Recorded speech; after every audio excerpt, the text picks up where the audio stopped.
طبعا يا اخواتي عارفين اللي حصل الفترة اللي فاتت، الايام اللي فاتت ديت الدنيا مقلوبة خالص لحد دلوقتي. على اليوتيوب وعلى الفيسبوك وعلى تيك توك الوضع بقى مقلوب جدا. يعني خلينا نشوف اللي حصل الفترة ديت الايام ديت. صراحة الدنيا مقلوبة خالص هنا في مصر، فخلينا نشوف اللي حصل بالظبط. الحكاية ايه، القصة، الحوار بالظبط، نشوف ايه الوضع. نشوف مع بعض الفيديو ده، خلينا نشوف ايه اللي حصل. تاني مهم وهو ازاي بيشوفوا جنبهم يعني. وضعية العيون الجانبية عند الفراخ بتقسم مجال الرؤية لثلاث مناطق. أول منطقتين هما المنطقة اللي على اليمين والمنطقة اللي على الشمال، ودي المساحة الأكبر. كل عين من العيون الجانبية بتغطي حوالي 135 درجة أو 140 درجة، وكل عين منهم بتكون شغالة بشكل مستقل. العين اليمين شايفة منظر، والعين الشمال شايفة منظر تاني خالص. وفي دماغ الفرخة الصغيرة دي بتحصل معالجة للصورتين مع بعض في نفس الوقت، لكن كل صورة بشكل مستقل. والخاصية دي اسمها الرؤية الأحادية أو المونوكيولار فيجن، وده بيخلي الفرخة تقدر تعمل حاجتين مختلفين في نفس اللحظة. يعني ممكن عينيها اليمين تبقى مركزة على الأرض بتدور على دودة أو حشرة صغيرة، وفي نفس الوقت عينيها الشمال بتراقب السماء لحسن يكون في صقر بيحوم حواليها. والقدرة دي بتخليها متعددة المهام البصرية بشكل مذهل. وطبعا الموضوع ده عكسنا تماما كبشر، لان احنا عنينا الاتنين لازم يركزوا مع بعض على نفس الحاجة في نفس التوقيت علشان دماغنا يقدر يجمع الصورة بشكل واضح، ودي اللي بتتسمى بالرؤية الثنائية او الرؤية المزدوجة، البايناكيولار فيجن. طيب هل ده بقى معناه ان الفراخ ما عندهاش رؤية مزدوجة زينا؟ الاجابة بس مش قوي. المجال اللي بتتقاطع فيه العين اليمين مع العين الشمال عند الفرخة بتبقى منطقة ضيقة جدا، وبتكون موجودة قدام المنقار بالظبط، ومنطقة التقاطع بتكون حوالي من 20 ل 35 درجة. وده بيساعد الفرخة في الحاجات اللي بتكون محتاجة فيها عمق، زي إنها تنقي مثلا حباية قمح من الأرض. وسبحان الله من غير الجزء الصغير من الرؤية المزدوجة ده، الفرخة كانت هتضرب منقارها في الهواء على الفاضي أو في مكان غلط، ومش هتعرف تقدر المسافة بينها وبين الأكل. وعلشان كده مجال الرؤية عند الفرخة بيوصل ل 300 درجة وساعات أكتر. يعني الفرخة بتكون شايفة كل حاجة قدامها وعلى يمينها وعلى شمالها ومعظم اللي وراها كمان، ما عدا حتة صغيرة ورا الديل بتبقى نقطة عمياء بالنسبة لها. وعلشان كده صعب جدا إنك تغفل فرخة وتيجي من وراها من غير ما تشوفك. وده اللي بيفسر صعوبة مسك الفراخ لو مش عايزين يتمسكوا، لأن هي مش بتخمن مكانك ولا بتسمع صوتك، هي فعليا بتكون شايفاك من قفاها من غير ما تلف. من الحاجات المهمة برضو بخصوص الرؤية الجانبية للفرخة أو الرؤية الأحادية هو إن الأبحاث لقت إن كل عين عندها بتتخصص في وظيفة معينة. عادة العين اليمين بتكون قصيرة النظر، والعين الشمال بتكون بعيدة النظر. يعني العين اليمين متخصصة في التركيز على الحاجات القريبة، زي إنها تدور عن الأكل على الأرض مثلا. أما عينيها الشمال بتكون مخصصة في رصد الأجسام البعيدة، زي مراقبة السماء وهي بتاكل مثلا. والباحثين اكتشفوا إن التخصص العجيب ده بيبدأ من وهو الكتكوت لسه جنين جوه البيضة. الكتكوت بفطرته كده سبحان الله وهو لسه جوه البيضة بيلف راسه بطريقة معينة بحيث ان عينيه الشمال تبقى متغطية بجسمه وموجودة في وسط الضلمة، وعينيه اليمين تبقى متوجهة لبره ناحية قشرة البيضة اللي بيدخل منها الضوء. فتعرض العين اليمين للضوء بيحفز مسارات عصبية وهرمونية معينة بتخلي العين اليمين تبقى حساسة أكتر للأجسام القريبة، والعين الشمال اللي بتفضل في الضلمة بتبقى متخصصة في الرؤية البعيدة. والنظام العجيب ده بيحصل قبل حتى ما الكتكوت يخرج للحياة. حاجة تانية برضه مذهلة في عيون الفراخ هي إن عندهم رؤية رباعية الألوان. إحنا كبشر شبكية عينينا فيها 3 أنواع من الخلايا المخروطية اللي بتستقبل الألوان، وهي اللي بتخلينا نشوف الألوان الأساسية اللي هم الأحمر والأخضر والأزرق، وباقي الألوان اللي بيكونوا عبارة عن مزيج بينهم. النوع ده اسمه الرؤية ثلاثية الألوان. الفراخ بقى عندهم 4 أنواع من الخلايا المخروطية، ال3 اللي عندنا بالإضافة لنوع رابع متخصص في استقبال الأشعة فوق البنفسجية. والنوع الزيادة ده بيفتح قدامهم عالم كامل من الألوان اللي احنا ما بنقدرش نشوفها. يعني منظر جنينة خضراء بسيط بالنسبة لنا ممكن يبقى بالنسبة لهم حاجة تانية خالص. وهنا في سؤال بيطرح نفسه، حاجة زي دي فايدتها ايه بالنسبة لهم؟ الرؤية رباعية الألوان بتساعدهم بشكل كبير في البحث عن الأكل.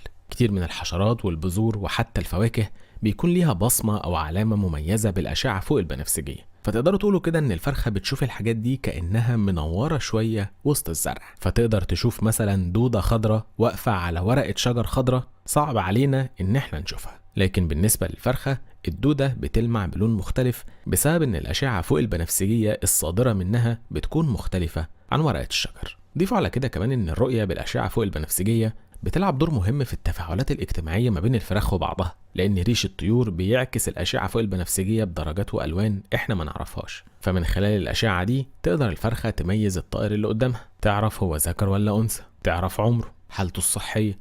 تخيلوا انك تشاهد بث المباشر جمع نقاط حوالك الشتات. كيف 360 شدة كم نقطة؟ 999 نقطة. عدنا هنا 325 شدة 3999 نقطة. 60 شدة 5 نقاط. تخيلوا عندك شو كمية الشدات راح تشتريها. 240 شدة 4799 نقطة. عندك 180 شدة 4699 نقطة. 120 شدة 4599 نقطة. 60 شدة 5 نقاط. تخيلوا لفترة محدودة، فترة محدودة. كم 325 شدة بكم؟ 3999 شدة. 360 شدة 999. شوف أترو كم شدة؟ أترو 325 شدة 4999. شوف متجري 325 شدة 3999. 360 شدة 999 لفترة محدودة. كيف نشاهد بسك حتى نجمع النقاط، حتى نشاهدك، حتى نرسلك شدات؟ كيف؟ وين كده؟ خشوا على متجر جوجل بلاي، بتروح على هنا بحث كيك، ما في أبسط منه، ما في كيك بالعربي. تحمله، تضغط على فتح. بعد ما تحمل البرنامج من جوجل بلاي تخش على كيك.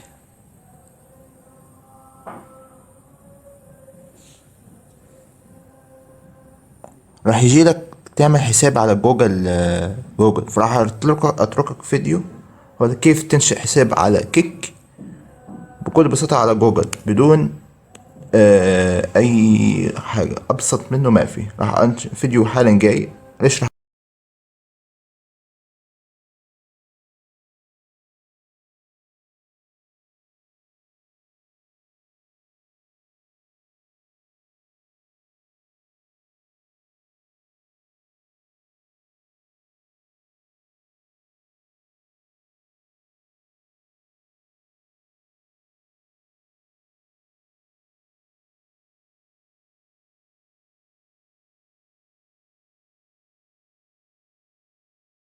لما تنشئ حساب على كيك.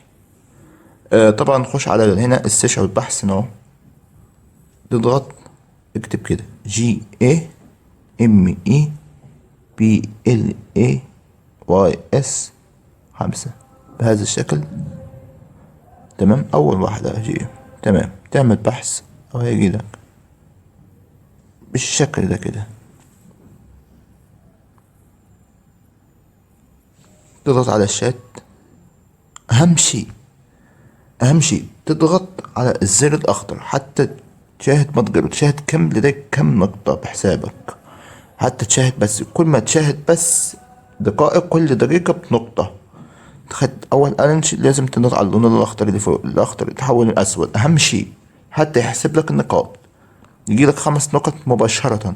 ثانك يو فور، هيجيلك رسالة كده. اول ما تعمل كده هيجيلك ثانك يو فور كده. فبعد كده اول ما كده بوتريكس بوت موثق تضغط كده تشاهد بس مباشر على كيك. تضغط التعجب، علامة التعجب بهذا الشكل، نقاطي، تعمل ارسال. شوف بوتريكس بوت موثق اللي لديك 5 نقاط. تشاهد بس كل دقيقة نقطة. شوف الشدات، جمع الشدات. خش هنا مثلا تجمع النقاط. اقول لك الحين كيف ترسلك يحولك الشدات بحسابك. خش كده تعمل تعجب، بعد كده متجر.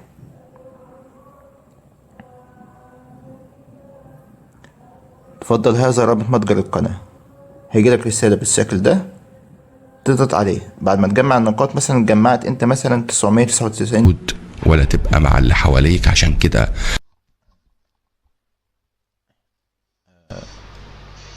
طبعا كده زي ما انتوا شايفين الحوار كله كده اكتمل والفيديو خلص. فاللي حصل بقى شفته كده بالظبط، ده اللي حصل.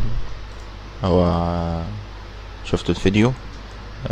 فطبعا كده يا اخواتي وصلنا لنهاية الفيديو، واشوفكم على خير باخبار جديدة وقصة جديدة من قصص التيك توكر. بس اشوفكم على خير.